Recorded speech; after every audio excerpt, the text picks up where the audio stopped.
കുറച്ച് കാരയ്ക്ക കിട്ടിയിട്ടുണ്ടായിരുന്നേ. അതിന് നല്ല രീതിയിൽ ഞാൻ മഞ്ഞപ്പൊടിയിട്ട് വെള്ളം തിളപ്പിച്ച് അതിനകത്ത് അവിച്ചെടുത്തിട്ടുണ്ട്. അവിച്ചതിന് ശേഷം വരഞ്ഞിട്ട് 2 ദിവസം ഉപ്പ് വെള്ളത്തിൽ തന്നെ ഇട്ട് വെച്ചിട്ടുണ്ടായിരുന്നേ.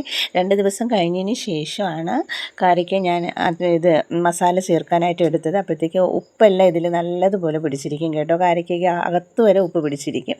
പിന്നെ സാധാ നമ്മൾ ചെയ്യുന്നത് പോലെ തന്നെ കടുക് താളിച്ചിട്ട് വെളുത്തുള്ളി, ഇഞ്ചി, പച്ചമുളക് ഇതെല്ലാം കൂടെ ഇട്ട് കൊടുത്തു. എല്ലാം കൂടെ വരട്ട് നല്ല രീതിയിൽ ബ്രൗൺ കളർ ആകുമ്പോൾ നല്ല രീതിയിൽ തന്നെ ബ്രൗൺ കളറായി വരണം കേട്ടോ. സാധാരണ നമ്മൾ അച്ചാറിന് ചെയ്യുന്നത് പോലെ തന്നെയാണ്. ബ്രൗൺ കളറായി വന്നതിന് ശേഷം നമുക്ക് മുളക് പൊടിയൊക്കെ ചേർത്ത് കൊടുക്കാം. ഞാൻ കുറച്ച് എരിയ മുളക് പൊടി പിന്നെ കുറച്ച് കാശ്മീരി കളറിന് വേണ്ടി കുറച്ച് കാശ്മീരി ചില്ലി പൗഡറും കൂടി ചേർത്ത് കൊടുക്കണുണ്ട്. അതിനുശേഷം അതിനെ നല്ല രീതിയിലൊന്ന് ചൂടാക്കി എടുത്തതിന് ശേഷമാണ് പിന്നെ മഞ്ഞൾപ്പൊടി, കായം, ഉലുവ, നമ്മുടെ ആവശ്യത്തിന് ഉപ്പ് ഇതെല്ലാം കൂടെ ചേർത്ത് കൊടുക്കണം കേട്ടോ. ചേർത്ത് ഒന്ന് ചൂടായി വരുമ്പോൾ നമ്മൾ ഈ കാരയ്ക്ക് ഇട്ട് വെച്ചിരുന്ന ആ ഉപ്പുവെള്ളം തന്നെ നമ്മുടെ ആവശ്യത്തിനെടുത്ത് ഒഴിച്ച് തിളപ്പിച്ചെടുക്കണം. ഗ്രേവി എത്രയാണോ ആവശ്യം അത്രയ്ക്ക് നമ്മൾ ആ ഉപ്പുവെള്ളം കൂടെ എടുത്ത് ഒഴിച്ച് തന്നെ തിളപ്പിച്ചെടുക്കണം കേട്ടോ. തിള വന്നതിന് ശേഷം കുറച്ച് വിനാഗിരിയും കൂടെ ചേർത്ത് കൊടുക്കണം കേട്ടോ. അത് അധിക ദിവസം ഇരുന്നാൽ തന്നെ പാഴി പോവാതിരിക്കാൻ വേണ്ടിയാണ് നമ്മളത് ചെയ്യുന്നത്.